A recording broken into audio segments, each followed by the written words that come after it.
If you've ever felt stuck in life, not because of the world around you, but because of something within you, then this conversation is for you. Many people spend years trying to fix their circumstances, change their environment, or wait for motivation to appear. Yet nothing truly changes. Not because they are incapable, but because the real obstacle is invisible. Today, welcome to Books Bell. In this video, we explore the ideas from the book The Mountain Is You by Brianna Wiest, a powerful reflection on self-sabotage and inner resistance.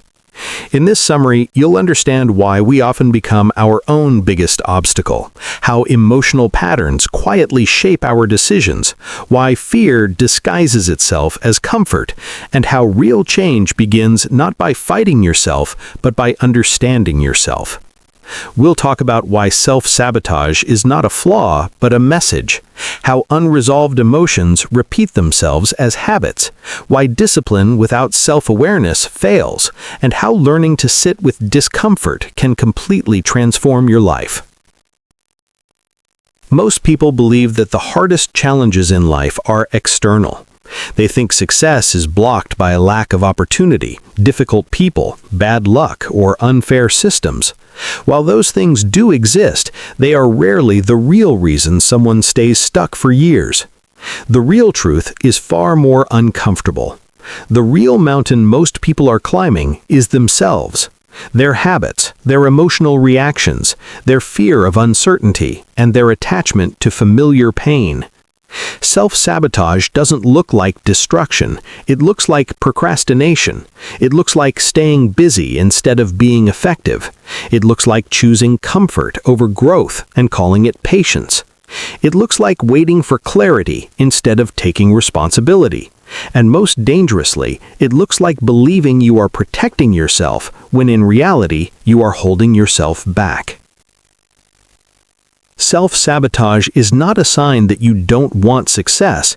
It's a sign that part of you is afraid of what success will demand from you. Change is not scary because it is painful. Change is scary because it asks you to let go of an identity you have learned to survive with. Many people are emotionally attached to their problems because those problems give them familiarity. Even pain can feel safe when it is predictable. Growth, on the other hand, introduces uncertainty, and the mind, especially when shaped by past experiences, often chooses familiar discomfort over unfamiliar freedom. One of the most important ideas to understand is that your behaviors are not random. Every habit you repeat is fulfilling an emotional need, even the ones that harm you. When someone procrastinates, it's rarely about laziness. It's often about fear of judgment, fear of failure, or fear of success. When someone stays in situations that drain them, it's often because chaos feels familiar. When someone keeps starting over, it's often because finishing would require vulnerability.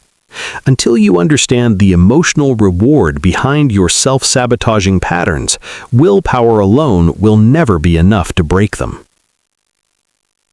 We often believe that healing means eliminating discomfort, but real healing means learning how to tolerate it.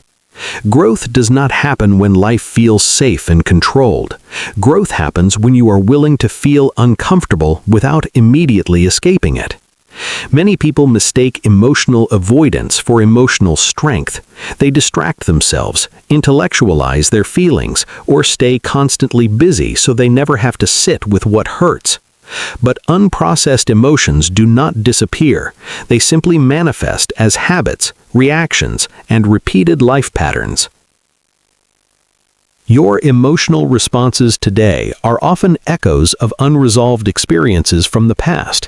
When something triggers you disproportionately, it is rarely about the present moment alone. It is about an old wound being touched again. Until you address those wounds consciously, they will continue to control you unconsciously. This is why self-awareness is more powerful than self-control.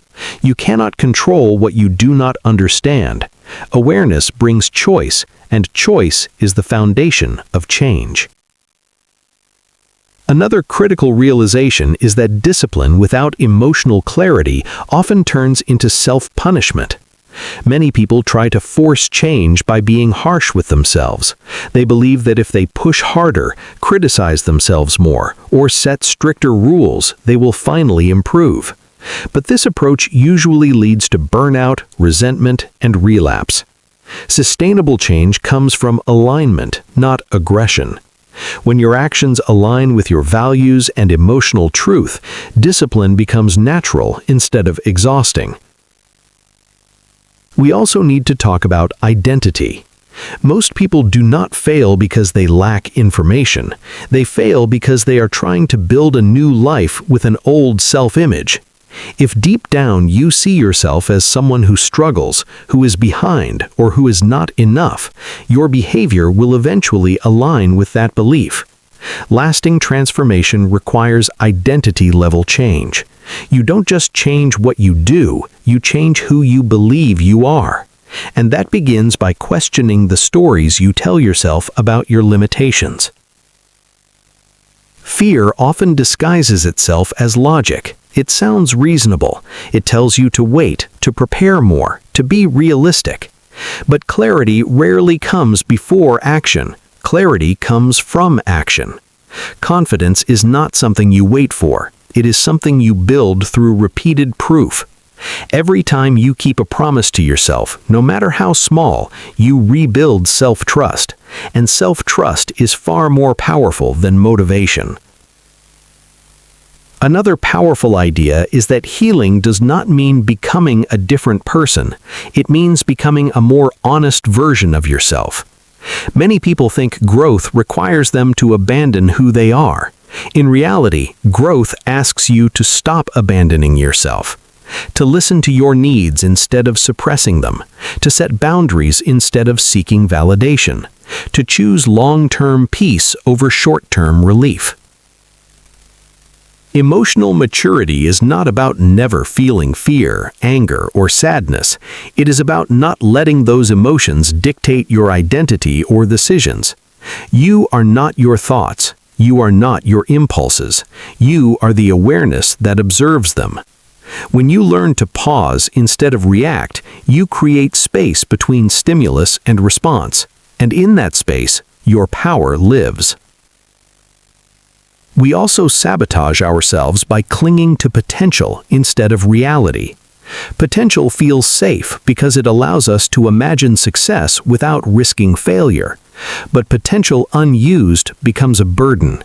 At some point, you must trade the comfort of imagining who you could be for the discomfort of becoming who you are meant to be. Action exposes imperfections, but it also creates progress. Avoidance preserves fantasy, but kills growth. True self-mastery is not about controlling life. It is about regulating your inner world so life doesn't control you. When you learn to process emotions instead of suppressing them, when you take responsibility instead of blaming circumstances, and when you act from intention instead of impulse, your life begins to change naturally. Not overnight, but permanently. The mountain you are facing is not meant to defeat you, it is meant to reveal you. Every challenge exposes where you are still resisting growth, and every moment of discomfort is an invitation to evolve. When you stop asking why life is happening to you and start asking what it is trying to teach you, everything shifts. In the end, becoming the person you want to be is not about force, it is about honesty. It is about listening to what your patterns are telling you. It is about choosing growth even when comfort is tempting. And it is about realizing that the greatest breakthrough of your life will not come from conquering the world, but from understanding yourself.